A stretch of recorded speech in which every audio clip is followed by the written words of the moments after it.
જેતપુર નગરપાલિકા ભાજપ મેન્ડેટના મામલે નવા સમાચાર સામે આવ્યા છે। જેતપુરમાં આખરે ડેમેજ કંટ્રોલ થયો છે। જયેશ રાદડિયાએ ઉમેદવારો સાથે મીટિંગ યોજી હતી।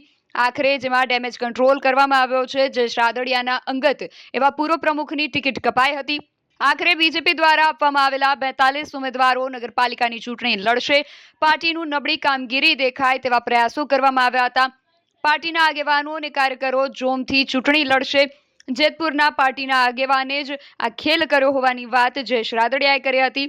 સુરેશ સખરેલિયાએ નામ લઈને ભાજપ પ્રદેશ યુવા પ્રમુખનું નામ આપ્યું કે આમના કારણે પત્તું કપાયું હતું। આજરોજ અમારા ધારાસભ્ય જયેશભાઈ રાદડિયાની આગેવાનીમાં આજે જ્યારે મીટિંગ મળી છે ત્યારે એમને સમજાવટથી બધા સભ્યો અત્યારે એગ્રી થઈ ગયા છે અને કોઈએ ફોર્મ પાછું ખેંચવાનું નથી। આ રીતના અમારી રણનીતિ નક્કી થઈ છે અને આજથી જ જેતપુર શહેરમાં પ્રચાર કાર્ય ચાલુ કરી દેવામાં આવશે અને જેતપુર શહેરમાંથી ઓછામાં ઓછી આજે જ્યારે 42 સીટ ઉપર ઉમેદવાર ભારતીય જનતા પાર્ટીને લડતા હોય ત્યારે અમે પૂરી તાકાતથી હું અને જયેશભાઈ આ સમગ્ર ચૂંટણીમાં 35 થી 38 સીટ લઈ આવવાના છે। એમાં કોઈ બિનમેક નથી।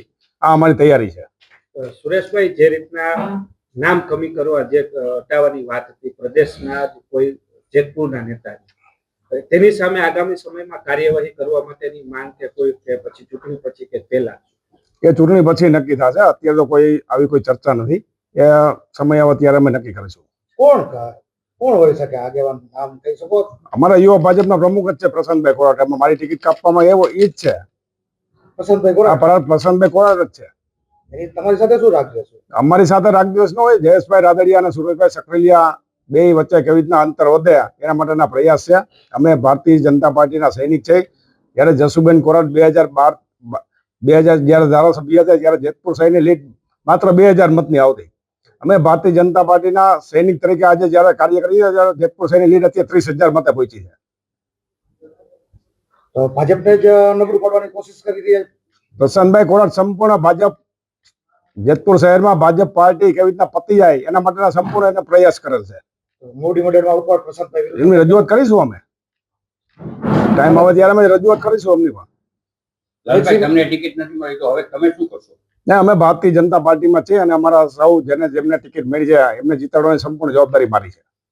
એટલે આમાં કે તમને જયેશભાઈને નોખા પડવાની વાત છે? હા, એ 100% છે। 100%। જો કે ગઈકાલે ફોર્મ ભરવાનો છેલ્લો દિવસ અને જે પ્રમાણે જેતપુર નવાગઢ નગરપાલિકાની અંદર 11 વોર્ડ 44 ભારતીય જનતા પાર્ટીના ઉમેદવારો અમે પાર્લામેન્ટરી બોર્ડની અંદર નક્કી કર્યા હતા। 2 સીટ માટેના મેન્ડેટનો પ્રશ્ન હતો અને 44 માંથી 42 સીટ ઉપર ભારતીય જનતા પાર્ટીએ મેન્ડેટ આપ્યો છે। અત્યારે હાલની અંદર 42 ઉમેદવારો અમે ભારતીય જનતા પાર્ટીના ચૂંટણીના મેદાનની અંદર છીએ। જે કંઈ પ્રશ્ન હતો એ ઘરનું છે, અમારા ઘરની વાત હતી અને બેઠક કરી અને એ વાત પૂર્ણ થઈ છે।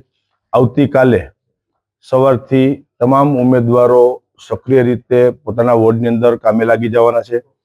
44 માંથી 42 સીટ ઉપર ભારતીય જનતા પાર્ટી પૂરી તાકાતથી લડશે। જેતપુર એ ભારતીય જનતા પાર્ટીનો હંમેશા ગઢ રહ્યો છે। વર્ષોથી રાજનીતિની અંદર દરેક સમાજ, નાના નાની જ્ઞાતિ અને છેવાડાના ગરીબ પરિવાર સુધી એક રાજકીય રીતે અમે અહીંયા સૌ આગેવાનોએ અને કાર્યકર્તાઓએ ટીમ ભાજપ બની અને છેવાડાના ગરીબ પરિવાર સુધી કામ કર્યું છે।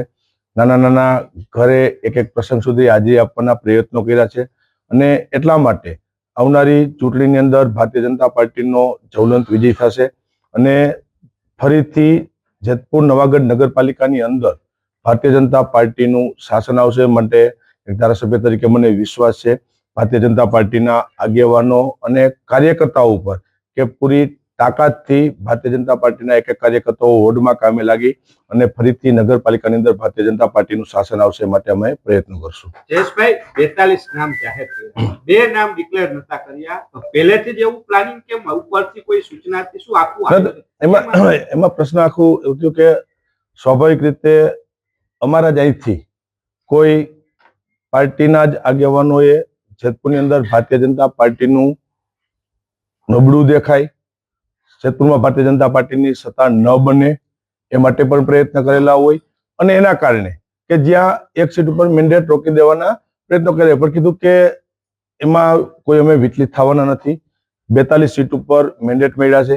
42 સીટ પાર્લામેન્ટરી બોર્ડની અંદર નામ ચર્ચા કરી અને ભારતીય જનતા પાર્ટીના પ્રદેશ મોવડી મંડળ સાથે ચર્ચા કરી અને 42 નામ પર સંમતિ થઈ છે અને એ 42 અમે જે નક્કી કરેલા નામ છે 42 ઉમેદવારોને ભારતીય જનતા પાર્ટીએ મેન્ડેટ આપ્યું છે.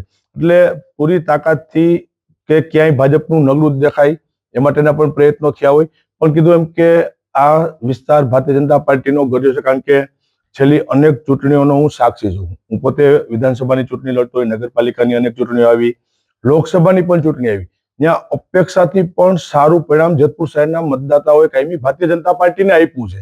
અમારી અપેક્ષાની ત્યાં લીડ ન હોય, એનાથી અનેક ગણી લીડ પણ અમને ભારતીય જનતા પાર્ટીને જેતપુર. એનું કારણ એ છે કે એક નાના નાના સમાજ, નાની નાની જ્ઞાતિઓ હોય, દરેક જ્ઞાતિ સમાજ અને છેવાડાના પરિવાર સુધી હંમેશા સક્રિય રહી અને અમે ત્યાં સુધી પહોંચવાના પ્રયત્નો કર્યા છે, સુખ દુઃખમાં ભાગીદાર બેસી, એટલે સામે મતદારો કાયમી માટે રિઝલ્ટ આપ્યું છે. અને આ નગરપાલિકાની ચૂંટણીની અંદર જે કઈ ઘટનાક્રમ બન્યો, જે કઈ ન્યૂઝ ચાલ્યા અને આપણે કીધું કે ક્યાંય પણ વિચલિત થયા વગર ભારતીય જનતા પાર્ટીના તમામ કાર્યકર્તાઓ કામે લાગી ગયા છે અને ફરીથી જેતપુર નવાગઢ નગરપાલિકાની અંદર જે લોકોને અપેક્ષા પણ નહીં હોય, 44-44 સીટ એમાંથી મેક્સિમમ સીટો ભારતીય જનતા પાર્ટી જીતી અને ફરી પાછું ભારતીય જનતા પાર્ટીનું શાસન અમે લાવશું. જયેશભાઈ, જે રીતના આપે કહ્યું કે પાર્ટીના જ કોઈ કાર્યકર્તાઓ, જે આગેવાનોએ આવું કૃત્ય કર્યું છે, ચૂંટણી બાદ તેની સામે કોઈ કક્ષાએ કાર્યવાહી માટેની માંગ?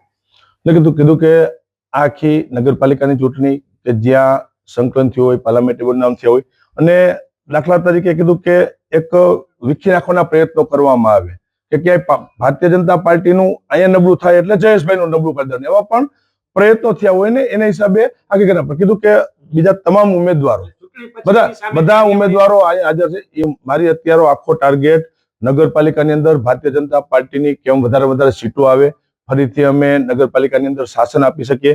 તમામ અમારા ઉમેદવારો અહીંયા અત્યારે ઉપસ્થિત છે અને તમામ લોકો અત્યારથી જઈને ત્યાં વોર્ડની અંદર કામે લાગે છે. પાર્ટીના કાર્યકર્તાઓ પણ કામે લાગે છે. એટલે મારો ધ્યેય અત્યારે છે કે જેતપુર નગરપાલિકાની અંદર મેક્સિમમ સીટો, કીધું કે આ વખતે અમે એક ઇતિહાસ બનાવશું નગરપાલિકાની અંદર કે ક્યારેય ન મળ્યો એટલી સીટો ભારતીય જનતા પાર્ટીને આ વખતે મળશે. જયેશભાઈ, તો બરાબર છે, પણ લાલભાઈને ટિકિટ નથી મળી, તો એ બાબતની અંદર તમારું શું કહેવું છે? કીધું મેં વાત તો કરી કે ભાઈ એક સીટ પ્રત્યેનું મેન્ડેટનો એ પ્રશ્ન રહ્યો છે અમારો. હું હોય સુરેશભાઈ સકરેલિયા કે જેને પણ વર્ષોથી જેતપુર નવાગઢ નગરપાલિકાની અંદર પ્રમુખ તરીકે રહી, સભ્ય તરીકે રહીને પણ આની અંદર જેતપુર નવાગઢ નગરપાલિકામાં નેતૃત્વ આપ્યું છે, સાથે મળીને તમારે કામ કરી છે. આખી એક ટીમ ભાજપ બની અને દર ચૂંટણી અંદર નગરપાલિકાની એક વાત નહીં પણ